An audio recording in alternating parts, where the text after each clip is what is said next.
Welcome to the bold analysis, ladies and gentlemen. I want to say that I traveled to Nakuru today, so I've been in Nakuru for this weekend, conducting some interviews that of course will feature in this channel, and I continue urging you guys to subscribe to our channel. At least now we can travel and have a feel of what's new from this other side of the world. I just checked a latest report on President Uhuru Kenyatta's decision to withdraw from the South African talks on the peace mission in Ethiopia. And I think my analysis has been vindicated. I mentioned a week earlier that President Uhuru Kenyatta was not going to take that job offer from William Samoei Ruto. And I think for people who maybe did not watch that analysis, it's in this channel. In fact, I've just pinned it in our community. You look at it, because when I analyzed that, some people thought we were just speaking from a point of opinion, but it has now been vindicated that I was speaking from a point of knowledge. Former President Uhuru Kenyatta has withdrawn from the South African talks. And I want to read for you some of the reasons that he has mentioned on why he is not. In a letter that he lost to the African Union chairman Musa Faki, notifying him that he will be engaged on other assignments to handle, and is saying that that meeting that was supposed to be in South Africa is conflicting with some other things in his schedule. This is what he wrote. Regrettably, I wish to notify your good office that I will not be able to attend the AU convened peace talks scheduled for October 8th in South Africa owing to conflicts in my schedule. That's what President said. I thank you for your dedication to the Pan-African call for peace in our continent. Please accept, Excellency, the assurances of my highest consideration. Uhuru signed the letter as Kenya's peace envoy.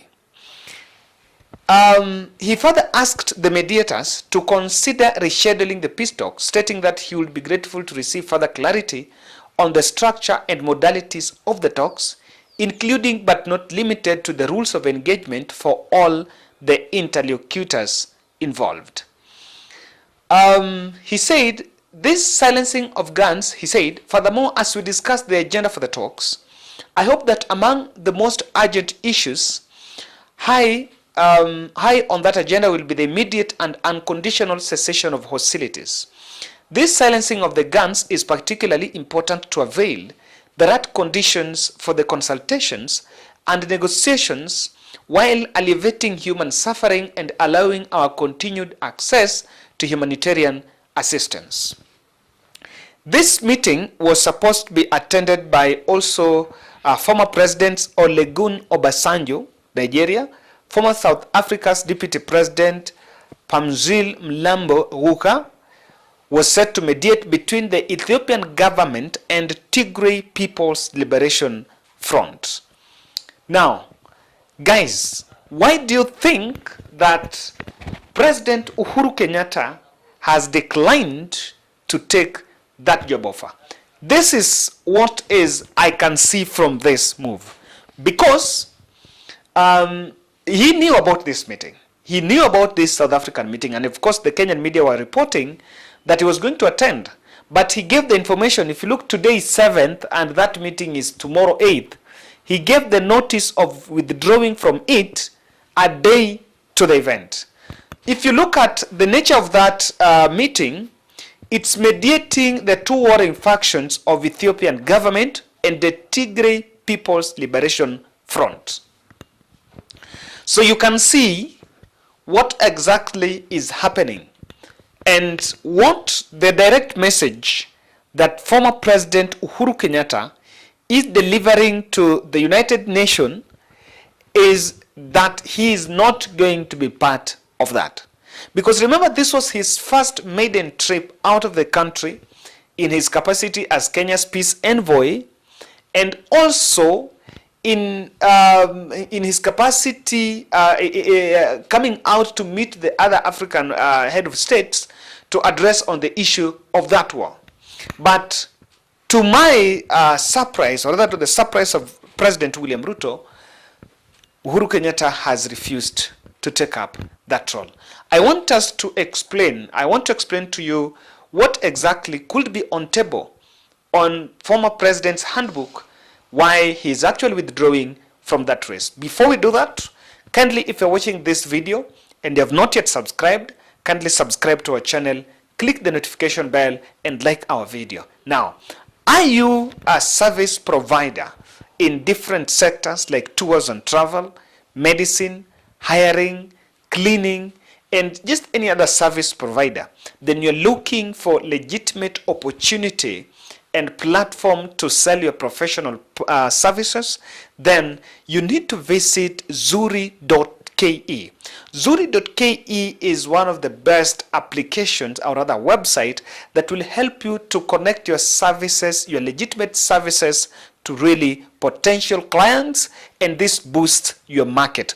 What an amazing opportunity that you don't need to miss. So check out Zuri, guys, and of course, at least a day, meet a new client. Now, back to business. Former President Uhuru Kenyatta is unhappy with William Ruto's latest moves. There is no other explanation to that. And I'm saying this with from a point of knowledge.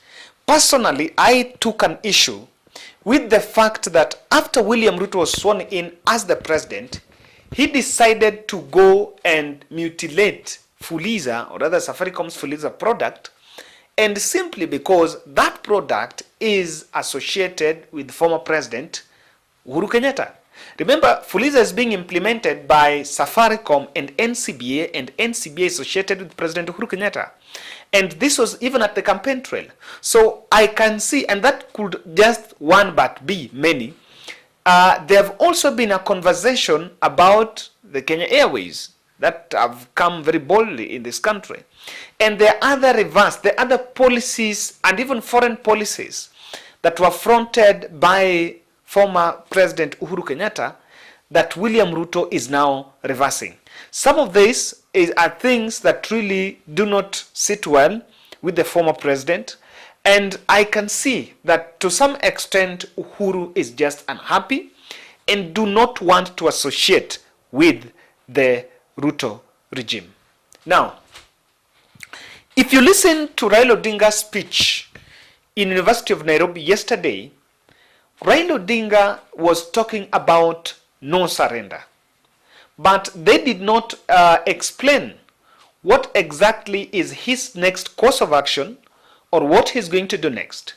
But what Raila is going to do next will also, to some extent, touch on former President Uhuru Kenyatta, because former president was his closest ally in the run-up to the last general election. So for me, I think President Uhuru Kenyatta is making that move to keep his cards close to the chest, so that he do not associate with President William Ruto.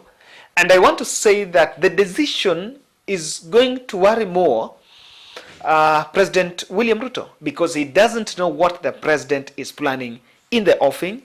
That was a peace mission. But you see, these two warring factions have been fighting, and of course there have been different stands to it. There could be possibility that something is not working out. But then, if you listen to what the president is saying, former President Uhuru Kenyatta is saying something that I do not, he was not, the terms of engagement was not given to him. And from where I am seated, there could be a possibility that Uhuru Kenyatta was sidelined in those peace processes. Whether this was facilitated by the national government here in Kenya or by the United Nations level, there is something. Why would it be? There is a possibility that President Uhuru Kenyatta, even though he's been handed that peace mission, but he's not been given a secretariat, or rather that has not been financed. And I'm not saying that he could take that and could just spend his money to go, not that he could not afford, he can afford, but it could also be on the Kenyan level. The position was given, the portfolio was given, but either it's not funded or there is no secretariat that has been given to facilitate his activities. I want to ask a question. Do that office exist? Raila Odinga, as AU, a special envoy for infrastructure, has an office in DRC Congo, has an office in Egypt, and also in Kenya. There are offices that exist, and many times when he makes those trips, you can see. Now, where does former president, or rather Uhuru Kenyatta's offices, or rather secretariat exist?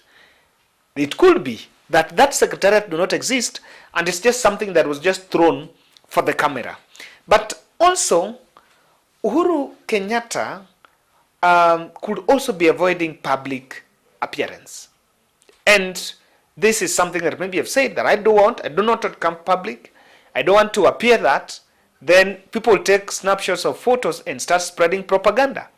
This is something that could be, and the president just wants to stay in the dark. He do not want to come in the limelight, because I can tell you that when he appears in that, the Kenyan media will carry a story, and when such a story will run, it will be perceived as if former President Uhuru Kenyatta is part of Ruto's regime. So he's choosing to stay back and stay in the dark so that he do not come in the media, and appearance stories might emerge of him working with President William Ruto. Ladies and gentlemen, that's my bold. And you can also share with us and tell us, where do you think President has declined that offer? What's your take on that?